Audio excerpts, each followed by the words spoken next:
ना न्यूज़ देखने वाले सारे दर्शकों ने भाई मेरी राम राम। मैं अंकित शर्मा आज पहुंचा हूं भाई गांव कमोद में। गांव गांव जाते हैं भाई, गांव के हालात देखते हैं, उनसे बातचीत करते हैं और सारी बातें पूछते हैं और हर एक चीज़ की जानकारी आपको देते हैं।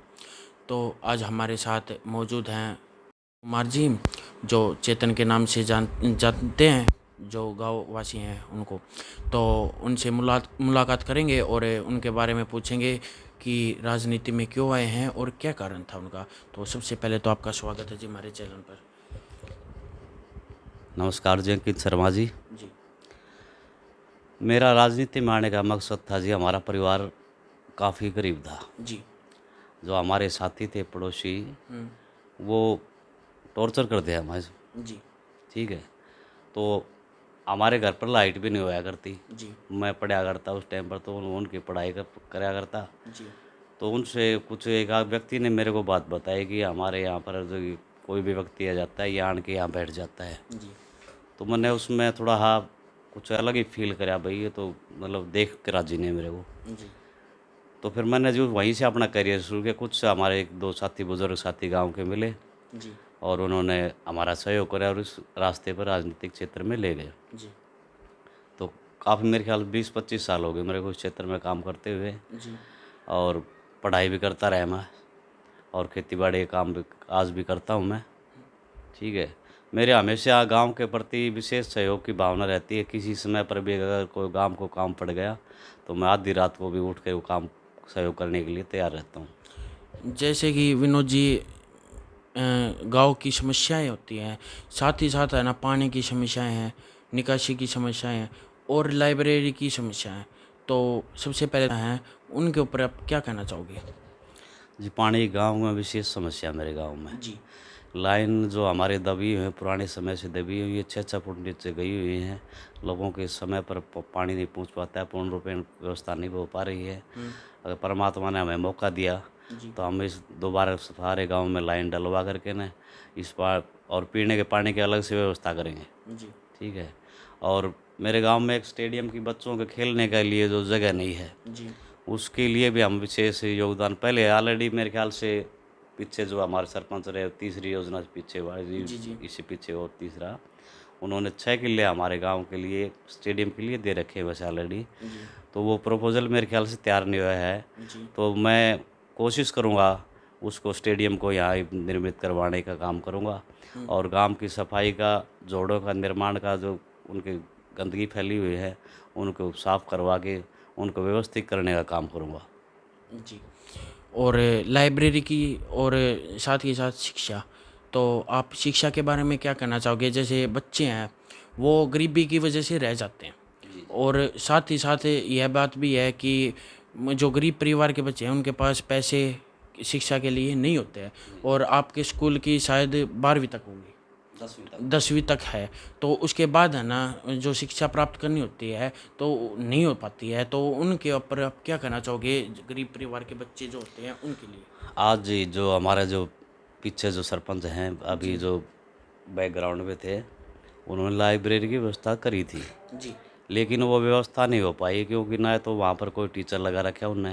जी ऑलरेडी ऐसी अच्छी वो केंद्र नहीं है, सरल केंद्र, जी जी उसके अंदर है वो व्यवस्थित कर रखी है लाइब्रेरी। हम्म, वो सरल केंद्र वाला बच्चों को एंट्री नहीं करने देता, हम्म, न तो कोई बैठने देता, पढ़ाई करने देता। परमात्मा ने मेरे को मौका दिया तो मैं वहाँ पर अलग से लाइव उस सेंटर को अलग बनवा करके अपने वहाँ पर एक कंप्यूटर टीचर का जो उन बच्चों को सिखा सके उसकी व्यवस्था करेंगे।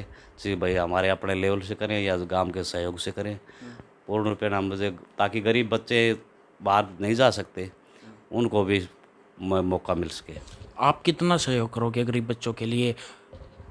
गरीब बच्चों के लिए हम दिल जान से जी मेहनत करके है ना, उनका पूर्ण रूपेण जहाँ से सरकार से सहयोग मिले सरकार से करेंगे, और अपने से बनेगा अपने खुद भी करेंगे। अब गरीब बच्चों के परिवार के पास पैसे नहीं हैं, जो अनाथ हैं, उनके लिए आप क्या करोगे? उनके हम बुक प्रोवाइड करने का काम करेंगे। उनको जिस प्रकार की समस्या होगी तो उनको हम जैसा भी बनेगा हम उनको पूरी पूरी कोशिश करेंगे ताकि बच्चे आगे अपना भविष्य बना सकें। साथ के साथ ये भी है, जो बच्चे खेल में रहते हैं, जिनके पास टैलेंट है, वो भी गरीब परिवार के बच्चे हैं, उनके पास रहने के लिए और खाने के लिए 2 वक्त की रोटी भी नहीं है और मकान नहीं है, उनके लिए आप क्या करोगे? देखो जी, मैं समय समय पर उन बच्चों को डायरेक्शन देता रहता हूँ, जी। क्योंकि आज सरकार ने काफ़ी स्कीमें निकाली हुई हैं, जिस तरह सुपर एंड्रॉयड की है। और आज मेरी बिटिया है ना, सुपर एंड्रॉयड में का सिलेक्शन हो चुकी है, वो रेवाड़ी में है। जी। ठीक है, 11th कक्षा के अंदर नॉन मेडिकल ले रखी है उन्होंने। ठीक है, और सरकारी स्कूल में पढ़ती है, 90% उनको मार्क्स मिले थे इसमें। जी। 4 मेरे ख्याल से बेटियाँ थी हमारे यहाँ, 2 अब मेरे परिवार से थी और 2 अपने गांव से थी, वो भी गरीब परिवार से थी।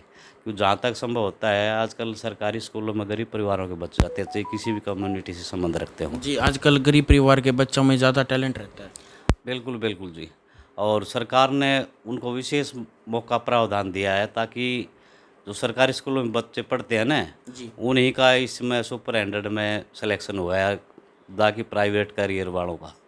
जो प्राइवेट स्कूलों में पढ़ते हैं उनको तो एंट्री नहीं करवाई इसके अंदर।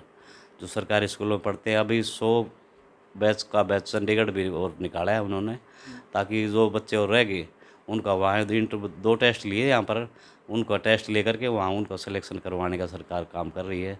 मैं तो बच्चों का सहयोग करता हूँ, उनको डायरेक्शन देता रहता हूँ, भाई आपने इस मौके का फ़ायदा उठाओ और अपने भविष्य में कामयाबी का देखो। जी। और ये शायद के साथ ये भी बता दो, बिजली की सुविधा भी नहीं है गांव में, बहुत कम बिजली की सुविधा रहती है। कई बार रात को प्रॉब्लम रहती है और दिन में भी बहुत प्रॉब्लम रहती है गर्मियों के टाइम पे, तो उनके लिए आप क्या करोगे? देखो जी, ऐसा है, समस्या तो है ये, लेकिन इतनी नहीं है जितनी हम मान रहे हैं। जी।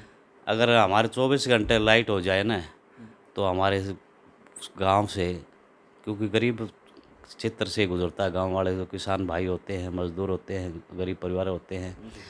तो ये बिल नहीं पाता, क्योंकि कंटिन्यू हम जो चीज़ यूज़ करेंगे तो उसका बिल तो आएगा। जी। जी। ठीक है, तो इसलिए मेरे ख्याल से 15-16 घंटे लाइट हमारे गांव को मिलती है, मेरे ख्याल से ठीक है।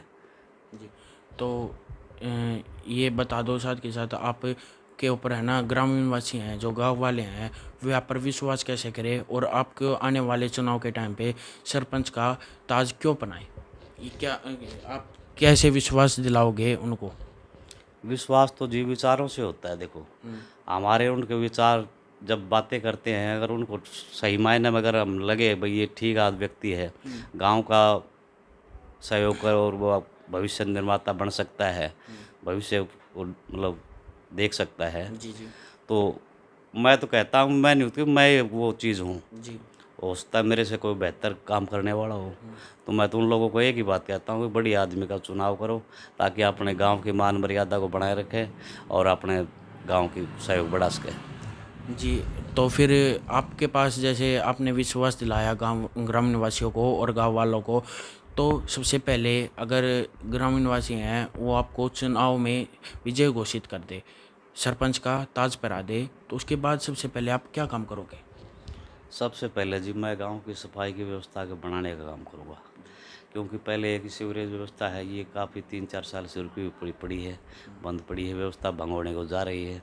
गांव के चारों तरफ गंदगी फैली हुई है फिरनियों पर, जी। उसको प्रमाद मनरेगा के तहत भाई जिस प्रकार की व्यवस्था बनाएगी उसको साफ कराने का काम करूँगा, और ताकि गांव में गंदगी ना फैले, बीमारी